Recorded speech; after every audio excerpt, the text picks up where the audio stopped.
Now, with a Storm 5 alert, this is News Channel 5 this morning.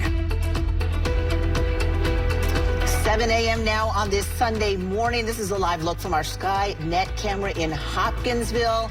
Yesterday, we watched as this area filled with snow. Today, the threat and the worry is ice. Our crews are out monitoring road conditions for you this morning. Tony Sloan is in Storm 5 Titan, and Eric Pointer is out in Live Drive. We are glad you are with us, choosing News Channel 5 as your go-to station for your winter weather coverage. I'm Jennifer Kraus, joined here in the studio by, again, our Storm 5 team. They were all here yesterday. They are all back again to keep an eye on the conditions for you and let you know the very latest. We are joined this morning by Henry, Leland, and Nikki D. And, of course, the concern is just growing this morning. This is News Channel 5 this morning. Now with a Storm 5 alert. And that Storm 5 alert is in effect today for heavy rain and strong storms. Good morning to you, 6 a.m. on this Saturday morning. I'm Jennifer Kraus. Glad you are with us.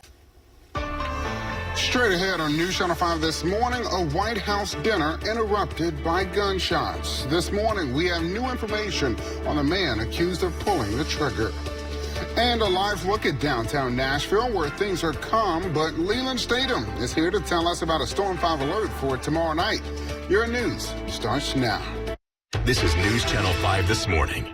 Now with breaking news. No, it's a dangerous profession, but I don't view it that way. Look, I'm here to do a job. It's just a part of the job. Those comments from President Donald Trump coming after shots were fired just outside the ballroom during the White House correspondent dinner last night. Good morning, I'm Tony Sloan, and as you just saw, the president is okay, though the suspect did shoot a Secret Service officer who's also expected to be okay. And this morning, a 31-year-old suspect is behind bars. Our Eric Pointer joins us now live with the new developments in this case. So, Eric, what do we know so far about the suspect in this? Sadly, our region is no stranger to mass shootings, like the 2018 Waffle House shooting in Antioch that left 4 people dead. And this past Friday marked 3 years since the tragedy at the Covenant School in Green Hills. 6 people, 3 students and 3 adults lost their lives that day. Last year, a student opened fire in the cafeteria of Antioch High School, killing another student. 2 other students were hurt in that process. Now, we hope tragedies like this never happen again, but if they do, we want you to be prepared. That's why we want to tell you about Franklin Police Department's free active shooter response training. That's happening tomorrow. From 4 p.m. to 7, you're invited to learn how to recognize the signs of potential violence and how to handle yourself during an active shooting. So if you do plan on going, you can just show up to the community room inside Franklin Police Headquarters on Columbia Avenue. It's in downtown Franklin, and they say no registration is needed. Recalls and warnings about tainted vegetables are changing shoppers' habits. A few weeks ago, it was lettuce tied to the parasite Cyclospora, and now the FDA is issuing a warning over jalapenos because of possible salmonella contamination. Well, we know this is something many of you are concerned about, so our Eric Pointer stopped by the Nashville Farmers Market to speak with people about this. He joins us now live from there this morning. And Eric, how are local farmers responding to all of this? Thank you so much, Matt. I mean, not a bad forecast for our marathon and half marathon for runners who are less than 20 minutes from getting started. They're lining up at the starting line at the corner of 8th Avenue and Broadway, and that's where we found our Eric Pointer live this morning where the party is happening. And Eric, I mean, what kind of turnout are you seeing out there so far this morning? Yeah, we're seeing a really big crowd, and so we're standing like right in the middle of where they'll be starting because this is the only time that we'll be able to stand here because they're going to get started, like you said, in about 20 minutes. But all of this is to raise money for a good cause, and so we have Chad Bushell with St. Jude. So Chad, kind of tell us, this is a pretty big partnership. How important is this for the work that you all do at St. Jude? Yeah, absolutely. Thank you so much, Eric. It's a pleasure to be here this morning. So for the St. Jude Rock and Roll Running Series Nashville, we are proud to be the title sponsor since 2016. We've had a partnership with this race since 2012, have raised more than $18 million through all of these heroes participating. Today alone, we've got more than 1,400 participants that will be on the course as St. Jude fundraisers, St. Jude heroes, people who made a commitment to run, put one foot in front of the other, and raise some money for the kids in the mission of St. Jude. Yeah, we actually just talked to two heroes. They had their "We're proud of you" signs, and they were really encouraging people. So it's great to see everyone out here and just see all of the energy. So all of that, they're raising all this money. Where does that go? How do you guys use that? Yeah, so at St. Jude Children's Research Hospital, no family receives a bill from St. Jude, not for treatment, travel, housing, or food, because why? We want our families to focus on what matters most, and that's healing, helping their child get well. Over the course of the year, globally, more than 400,000 children will be diagnosed with cancer, childhood cancer, and so that means our work, we have got to continue to advance those childhood cancer survival rates, and that's what these life-saving mission critical dollars will do for our mission.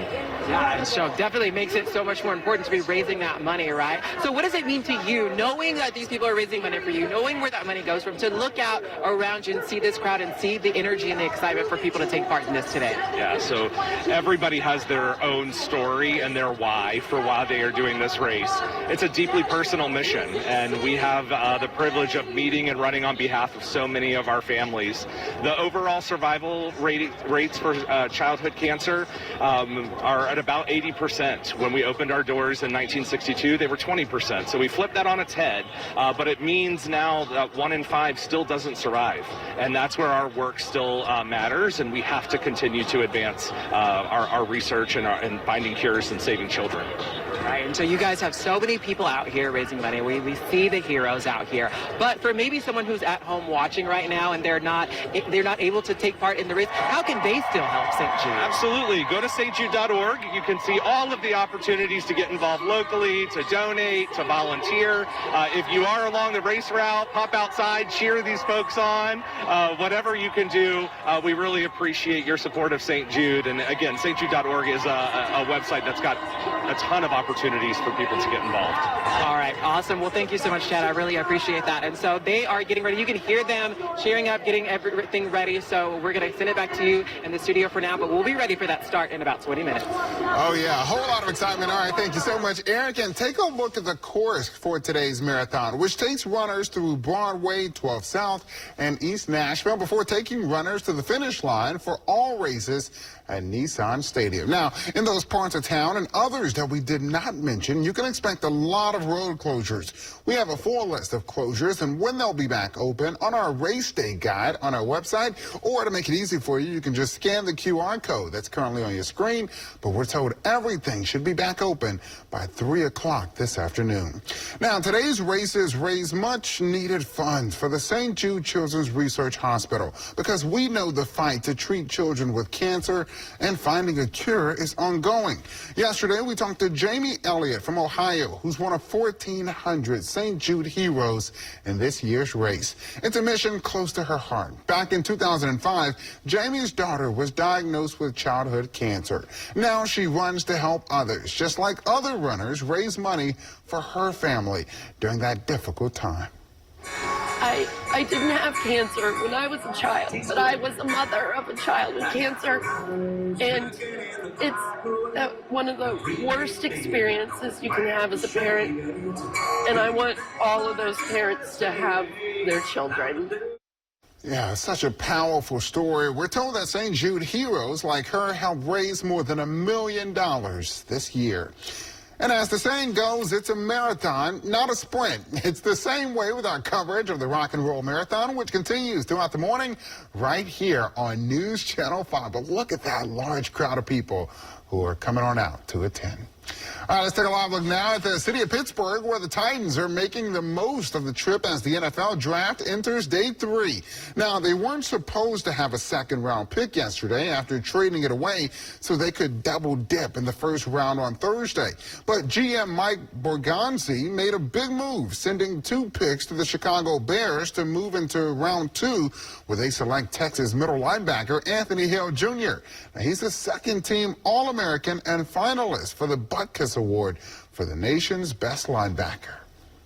I feel like I do a good job of making plays in the running sideline to sideline, so just being able to be versatile and just trying to get better at that. So I would say that contributes to that, how versatile I am, and I feel like I'm capable of being less of a blitzer and more of just an off-the-ball linebacker. Yeah, so Anthony Hale Jr. joins Ohio State wide receiver Carnell Tate, Auburn edge rusher Keldrick Falk as part of Coach Robert Sala's first draft class with the Titans. Meanwhile, the Titans will have to wait until round 4 of the draft to make their next selection. Well, coming up next on News Channel 5 this morning, giving peace another go as an envoy heads back to the bargaining table with Iran. A key negotiator for the U.S. will not be joining them.